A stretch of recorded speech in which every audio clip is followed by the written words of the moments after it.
Okay, Deb. So we're going to take a look at your doubles match, March 2025, when it was played, taking a look at your doubles choices, movement fundamentals, and all that stuff. This point here, I think you're approaching from too far back. You need to be a little bit further in to be able to approach. So as we can see on this first volley, well behind the service line, it's just tough to get in to the ideal spot when you hit an approach shot from, essentially the baseline and a little bit outside the doubles alley.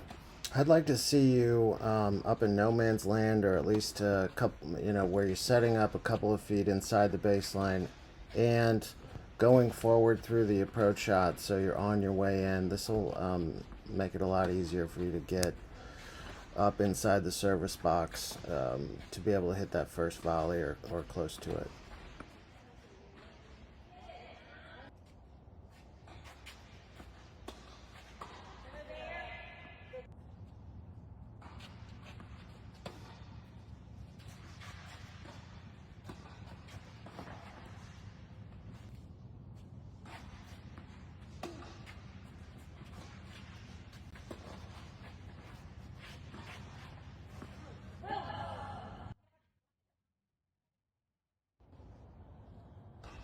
So here you hit a nice volley, but I'd rather see it go directly more up the middle of the court.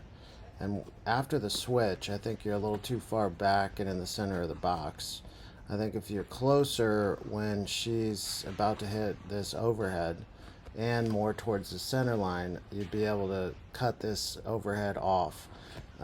Because this is where you got to use your anticipation. When she's about to hit an overhead, the chances of her lobbing are about zero. So you know she's going to drive the ball to some degree. And after the switch, anytime there's a switch, you want to, and then that results in a down the line rally from the baseliners. As the net player, you want to be hugging that center middle service line because this is a great opportunity for you to poach.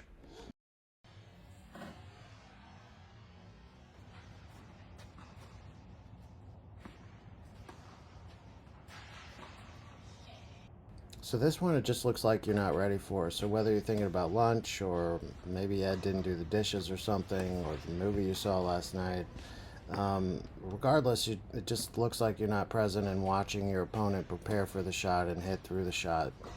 And knowing you, most of the time, this is the kind of thing that happens when you're just watching the ball instead of the opponent.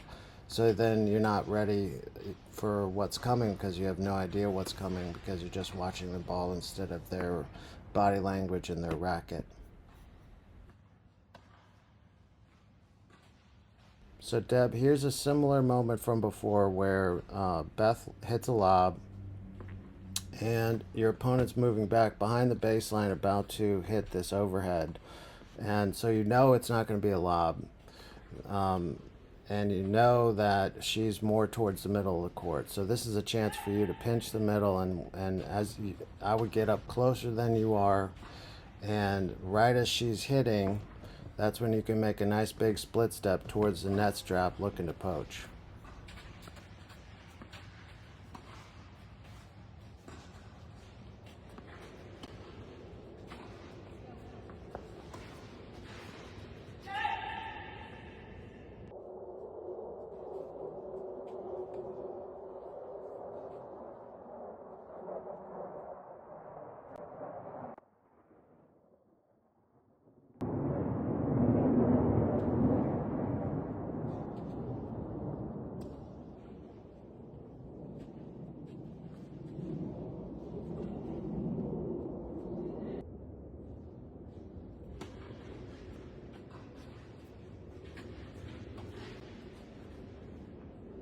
This looks like a pretty decent volley that you just missed, so we'll just use this as an opportunity to help you and manage your errors. So in between points, if it were me and I hit this volley and everything was the same, I'd be thinking, maybe I went down a little bit too much. I can straighten it out and copy and paste the rest in the spirit of that follow through to the target concept we've talked about.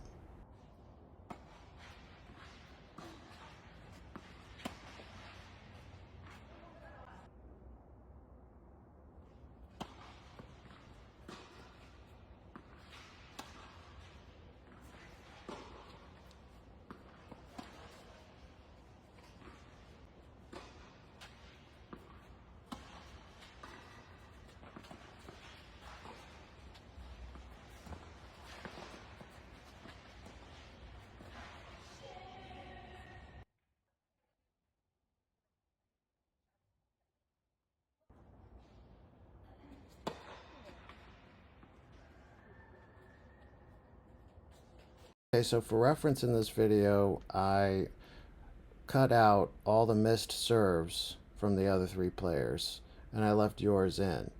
And so your homework assignment is to just tell me what you think the differences were between the ones that you missed and the ones that you made. I think that's an opportunity for us to explore, what can we do to improve that serve.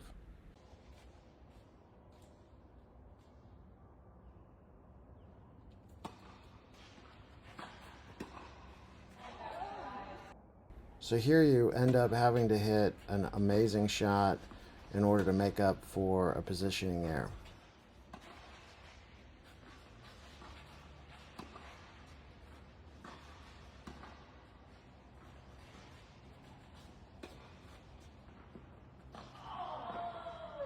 So we've talked about the staggered formation and the reverse staggered formation positioning error. And unfortunately, in this particular point, you guys get yourselves into this positioning error with the reverse staggered, where Beth is further back away from the net near the service line, and you're in tight. So that makes you incredibly vulnerable to the lob. Your opponent sees that, and she throws up a lob. And thankfully for you, the lob isn't that good, and you're quick enough to get back to it and come up with a nice response to help you guys win the point.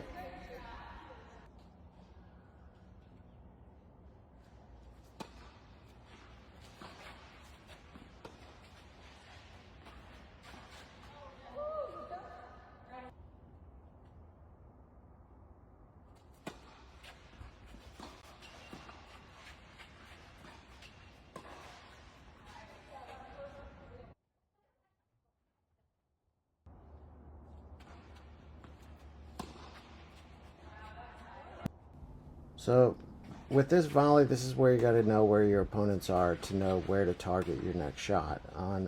If it were me on this volley, I'd either hit a drop volley to the outside, or I'd go deep to that corner pocket in the outside, because I know that I've got my opponent one up on the deuce side and one back who's way too much in the middle and inside the baseline.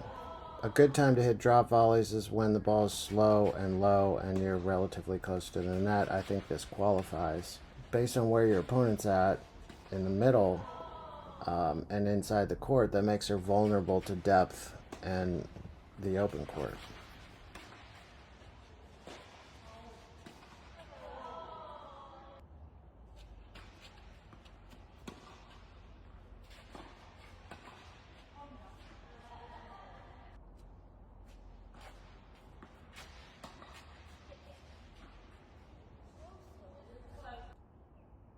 Okay, so just going to point something out here. You need to know who you're playing with, and you need to know your opponents in terms of like strengths and weaknesses of everybody, because that helps you understand, what strategies you can use and certain strategies to avoid.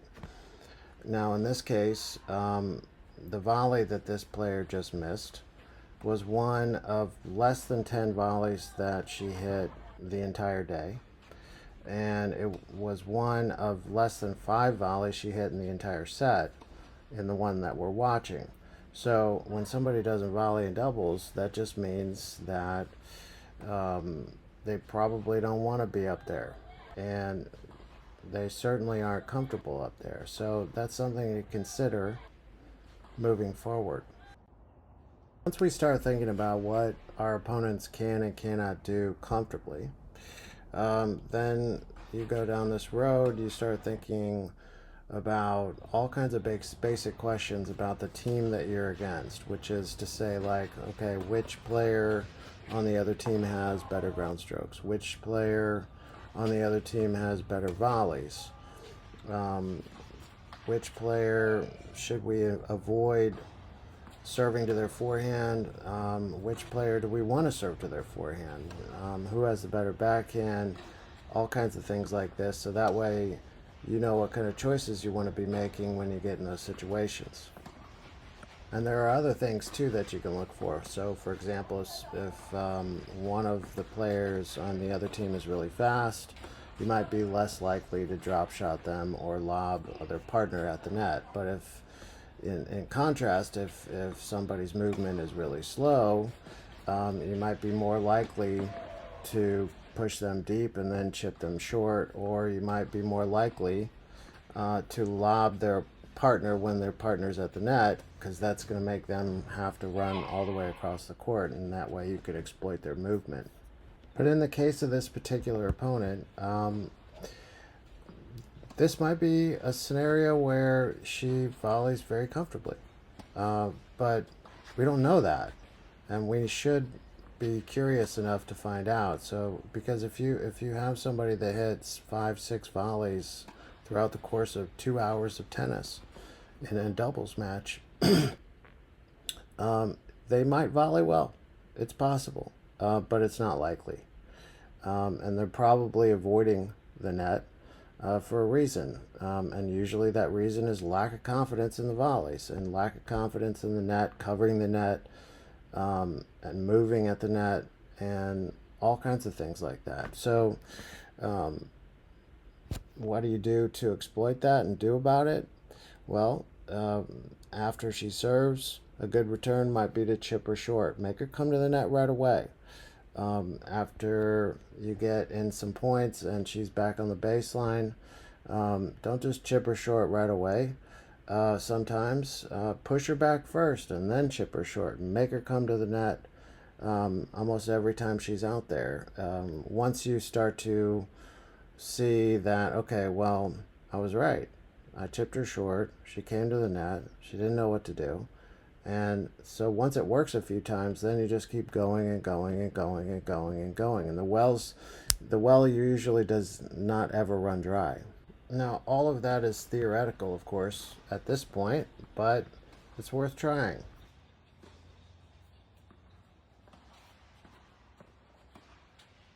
So this point illustrates another example of the importance of knowing where your opponents are will help you know exactly the best place to target your next shot.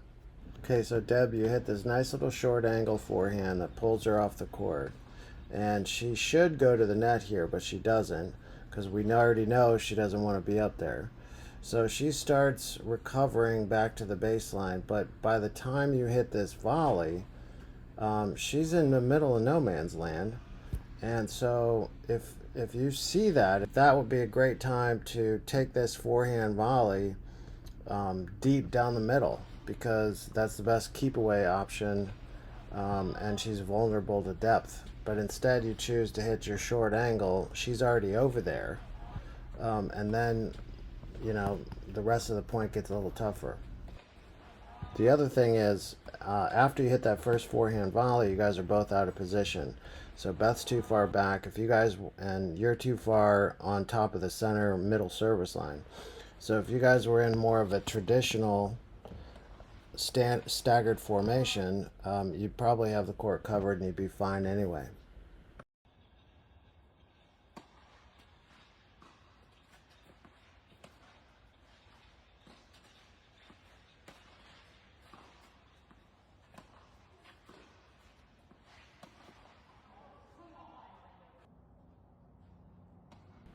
This one, even though it doesn't work out, is a good play.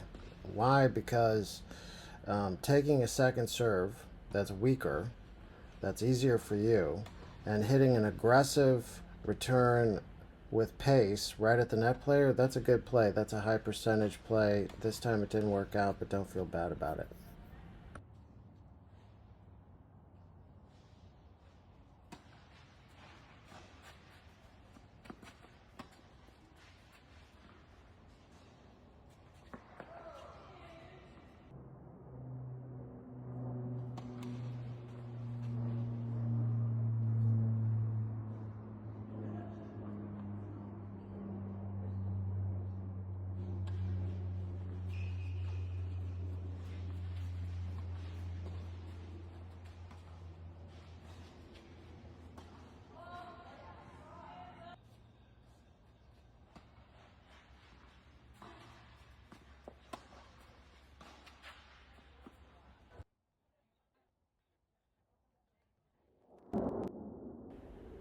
Okay, Deb, so as you watch the service game, keep evaluating your serve mechanics a little bit with those couple little small things that we've been doing.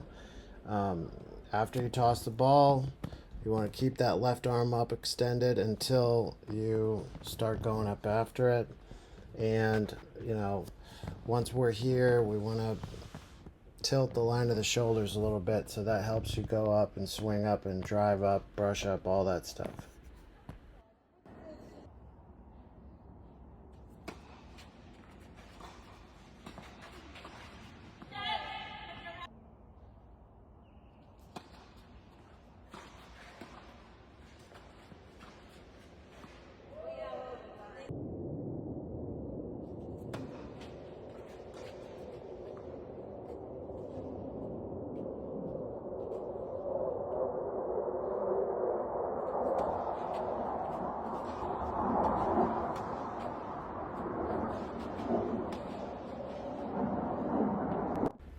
So that seems to be the end of the first set. And as you switch partners, watch the rest of it through the lens of strategy and positioning and anticipation.